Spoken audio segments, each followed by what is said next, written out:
Hej, mit navn er dyrepasseren Benny, og det I skal se her, det synes jeg er rigtig sjovt. Det her, det er en flodhest, og det er et fantastisk dyr. Det den gør lige straks, det er, den skal af med sine ekskrementer, og det gør den på følgende vis. Se en gang.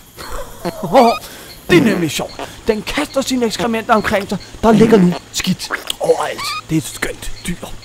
Nå, men det er så flodhesten. Nu skal vi et andet sted hen. Det vi har her, det er et auditorium. Der har været foredrag med Morten Bødskov og en masse elever, som har samfundsfag. Nogle af de her elever kan gøre ligesom flodhesten. De spreder simpelthen deres skidt overalt. Det synes jeg er meget sjovt. Hvis jeg kigger, der ligger der skidt, og der er der skidt. Noget de kan gøre, som flodhesten ikke kan gøre så godt, det er for eksempel, at tada! De lader koppen stå oprejst.